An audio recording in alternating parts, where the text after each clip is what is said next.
Salut mes petits Azunés, j'espère que vous allez bien. On se retrouve aujourd'hui lundi pour réagir en direct au chapitre 1151 de One Piece, le nouveau chapitre qui est sorti hier, et on va réagir sur la plateforme Manga Plus, qui est sorti de façon tout à fait légale et gratuite également. Alors comme d'habitude, on va se rappeler le chapitre 1150 de la semaine dernière, et puis on réagira en direct au chapitre 1151. Jingle. Le chapitre 1150 d'Omi Reversi qui nous montrait un petit peu, qui nous introduisait l'apparition de Imu qui s'incarnait dans le corps de Junko. Une apparence clairement diabolique, hein, je vous la montre ici dans la miniature. Des ailes de démon, la fourche du démon, la queue du démon également. On nous apprenait qu'elle pouvait créer ex nihilo, c'est-à-dire du néant, toute forme d'objet, et qu'elle avait le pouvoir surtout de retourner l'âme des gens via un pacte diabolique, un contrat diabolique. Elle leur donne l'immortalité, elle leur donne une force incommensurable, mais en échange, elle les contrôle. Alors c'est un pouvoir qui est particulièrement cheaté également, pour changer. Mais bon, on arrive dans les derniers antagonistes finaux les plus puissants de One Piece, donc c'est un peu normal qu'on ait un petit peu de mal à jauger un petit peu leur dangerosité et de pouvoir imaginer comment les contrer. Alors il y a toujours la volonté, le fameux acquis chez les personnages qui peut leur permettre de résister au pouvoir des fruits du démon. Bon. Il faudrait croire que ici Dory et Brogy ne sont pas suffisamment puissants pour y résister, puisqu'ils se font tous les deux retourner, littéralement, ils se font corrompre. Ils passent donc sous forme démonique et rejoignent toute l'armée d'Imu, qui est composée maintenant de géants corrompus, mais aussi des fameux MMA, c'est-à-dire les monstres créés par l'imagination des enfants. Imu, le but, c'est de gérer ce pays en dirigeant finalement leur chef. Donc là, c'est ce qu'elle est arrivée. Elle a réussi à avoir sa propre petite armée avec l'équipage des géants d'Elbaf, les deux capitaines, et elle va leur demander d'aller tuer Jarl, qui est le chef actuel, et de prendre le pouvoir sur Elbaf. Bon. On va vite fait découvrir le chapitre 1151 qui s'intitule « Ça va, j'ai compris ».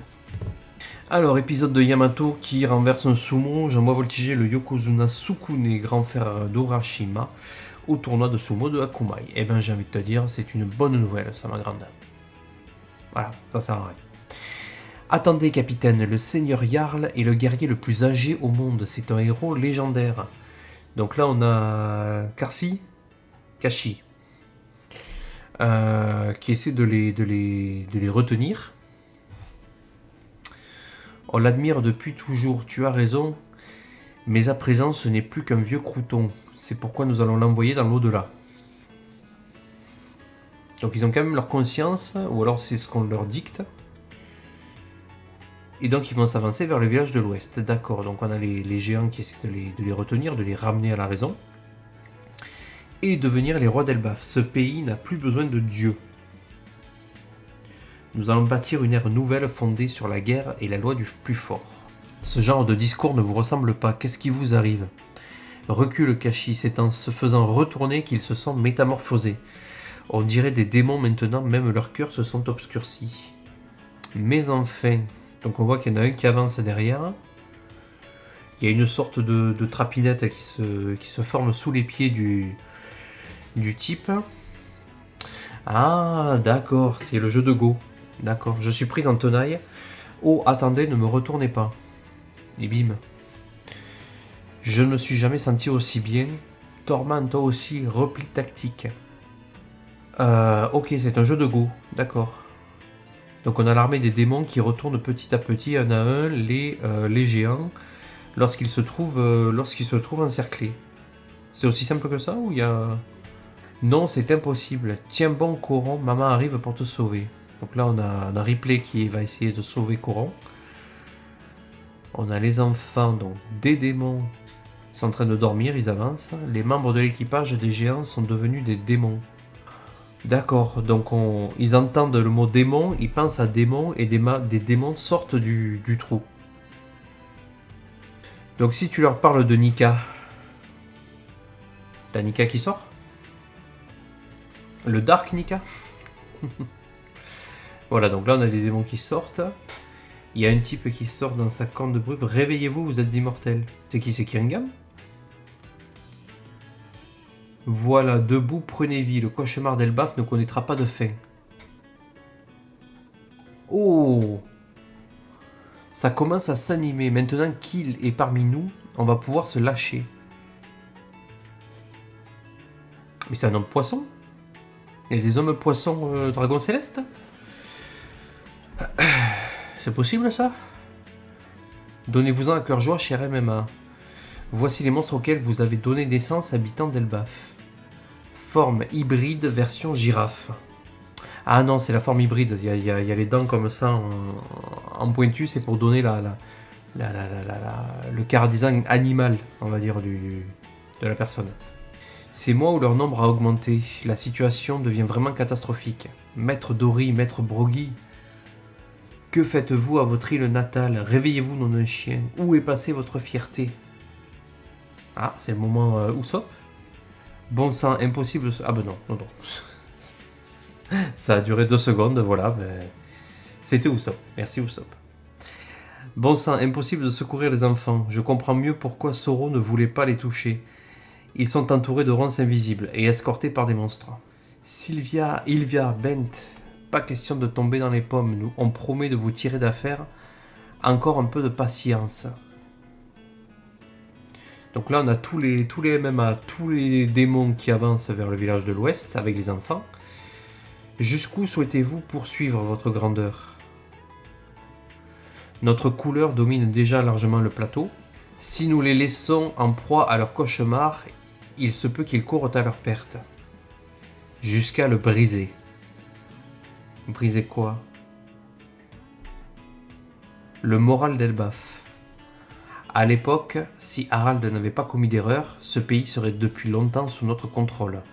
D'accord, donc c'est bien ce qu'elle dit. Elle ne veut pas détruire le pays, elle veut juste détruire le moral d'Elbaf, de façon à ce qu'ils lui obéissent sans réfléchir. Peu importe le nombre de victimes, finalement. Elle ne veut pas non plus tous les démonifier. J'imagine. Mais faire en sorte qu'il y ait une caste qui gère le pays sous son contrôle à elle, et que les habitants puissent rester en vie, mais vivent privés de liberté. Si Harald n'avait pas commis d'erreur, ce pays serait depuis longtemps sous notre contrôle. L'erreur d'Harald, c'est quoi? C'est de leur avoir donné de l'espoir. Ah, c'est bizarre. Il va falloir qu'on ait un peu une explication là, parce que sur ce qui s'est passé. Quelques dizaines de minutes plus tôt dans le monde des morts. Donc là, on a Gaban et Chopper qui tombent. J'ai sauté sans réfléchir. Non, Chopper. Non, t'as pas sauté sans réfléchir. Mais trêve de panique, cet homme doit être sauvé. Je peux le faire, rien n'est perdu. Donc il accélère dans sa chute, il fait quoi là? Il arrive à frapper la technique de Sanji, il arrive à frapper l'air de ses sabots pour aller plus vite. C'est... Ça y est, c'est confirmé. Guard point, voilà, il va tomber. Il a fait un gros guard point, non? C'est moi qui... Boum. D'accord. Si tu veux le savoir, Jourdain, prosterne-toi. C'est toi qui as tué mon père, Loki. C'était aussi le mien, je te signale. Quand on considère quelqu'un comme son père, on ne l'assassine pas. Ça suffit à Jourdain. Et Chopper vient de tomber. Hein? J'ai entendu un bruit, mais tu l'as vu? Non. Donc là, ils sont en train de discuter. Ils entendent quelqu'un tomber. Je crois bien que tu as raison. Quelque chose est tombé de l'autre côté de la montagne. Comment j'ai su que c'était Chopper? Je perçois même une autre présence, quelqu'un de mal en point. Donc il arrive à percevoir l'empreinte de Chopper. Le ki de Chopper. Si ce que tu dis est vrai, c'est du sérieux. Il serait tombé depuis le monde du soleil. Partons immédiatement à sa recherche. Ok. Ok, donc il continue à bouffer tranquille. Et guerre de Goldberg, vous voulez que je vous ramène quelque chose? La tête de quelqu'un par exemple, ou des pierres précieuses? Merci, j'ai tout ce qu'il me faut. Ne compte pas sur nous pour te libérer, Loki. D'accord, il essaie de les amadouiller pour partir. Allô, monsieur Loki? Mossa, rappelle-moi, plus tard, je suis occupé. Ne vous inquiétez pas, ce ne sera pas long. Moi aussi, je suis occupé. C'est juste pour vous dire un mot. Hein? Bon, ok, mais parle à voix basse. Donc, il y a Mossa, le fameux ami de Loki, qui est barbu, si l'on en croit l'escargophone. Je n'ai pas réussi à vous le dire tout à l'heure, mais je ne vais plus pouvoir vous appeler avant un bout de temps. Ah bon, pourquoi ça? Au début, vous me faisiez peur, mais avec le temps, vos conversations sont devenues des instants de paix irremplaçables. C'est pourquoi je tenais à vous remercier. Ne me dis pas que tu t'es encore fourré dans le pétrin. Je vais bien, ne vous en faites pas pour moi. T'es où là? Merci pour tout du fond du cœur. C'est quoi cet appel là? Qu'est-ce que tu regardes? Tu as de la chance de t'être fait un ami dans le monde des morts. Un peu de réconfort, ça doit être du bien, ça doit faire du bien sur ces terres désolées. T'as intérêt de garder ça pour toi. Gert, on a un blessé grave, prépare-toi à le soigner. C'est Ya, il est dans un sale état. On dirait que tout le monde l'aime, ce vieux. Je te félicite de l'avoir sauvé, Chopper. Hé, espèce de filou, si tu crois que tes compliments me font plaisir, tu te mets dans l'œil. Donc c'est pas Chopper qui va le soigner. Donc simplement le fait que Chopper tombe dans le monde des morts, c'était juste pour annoncer, pour faire le parallèle avec l'annonce du live action. C'était un gag. D'accord. Donc Chopper ne va rien faire là non plus.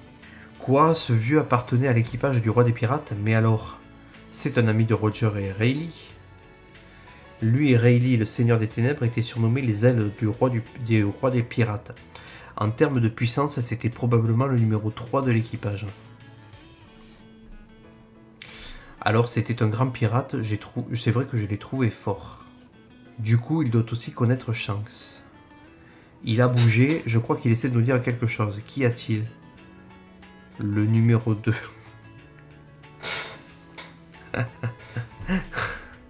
Le mec il dit non, je suis pas le problème, je suis pas le numéro 3, je suis le numéro 2. Non, il a sa fierté, le beau gars, ouais. Content que tu aies repris connaissance, pour un homme de ton envergure, se retrouver dans un état pareil. Ah, au fait, il faut que je vous dise un truc, les amis, c'est la panique en haut. Ah, c'est Chopper qui dit ça, d'accord. Les enfants ont été pris en otage et une poignée d'ennemis a réussi à nous tenir en échec. Pendant ce temps, des monstres énormes se sont mis à semer le chaos un peu partout. Oui, c'est bien résumé. Et pour ne rien arranger, voilà, le fameux acquis de la transformation de Imu. C'est quoi ce fluide, hein? Donc là, tout le monde un peu se met à trembler. Qu'est-ce que...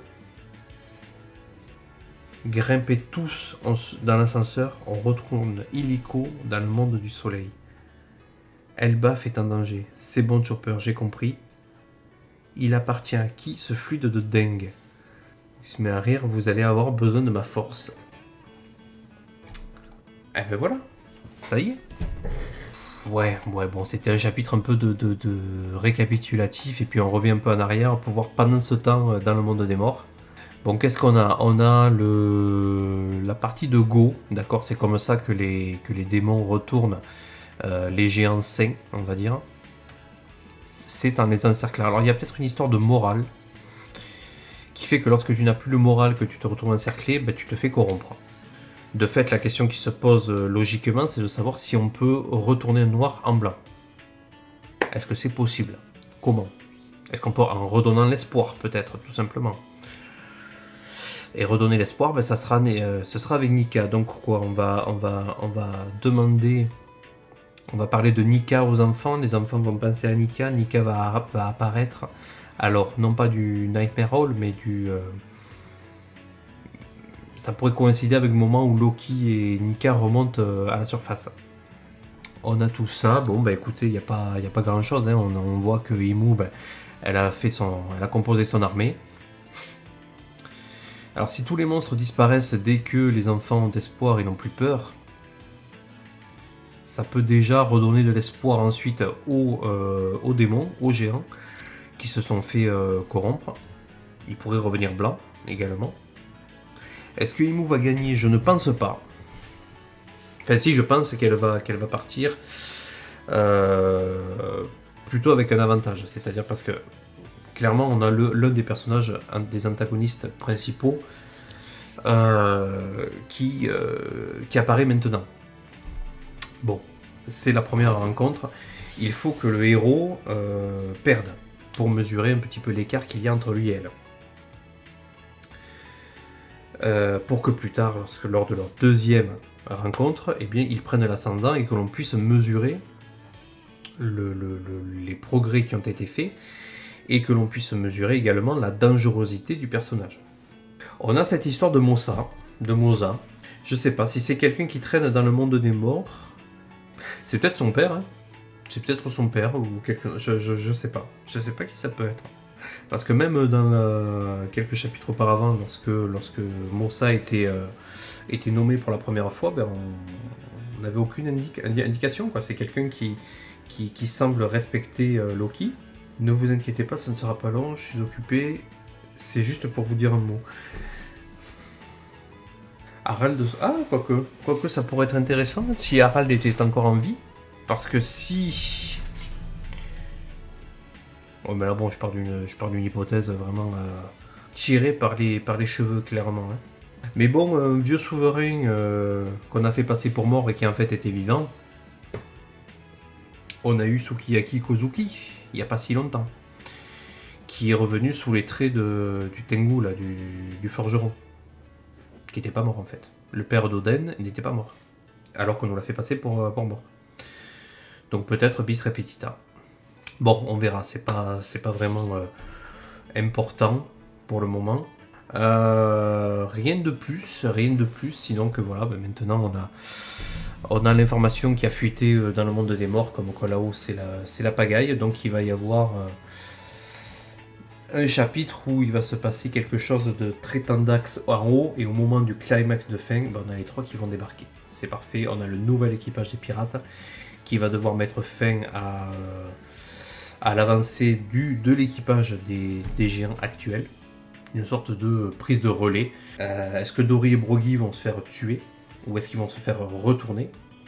Je sais pas, mais quoi qu'il arrive, je pense qu'Elbaf devrait être sauvé. Mais il va y avoir des contreparties, il va y avoir des sacrifices. Voilà. Bon, eh bien écoutez, je vous laisse là. On se retrouve prochainement pour la prochaine réaction live. Le chapitre 1952 de One Piece, je ne sais pas si ce sera ce week-end ou le week-end d'après. Abonnez-vous à la chaîne pour ne pas rater les sorties de réaction live.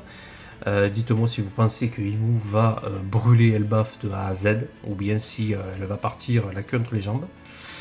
Un petit pouce bleu pour le référencement, s'il vous plaît, merci, si ça vous a plu. Et puis on se retrouve prochainement. Passez une bonne journée, prenez soin de vous. Ciao.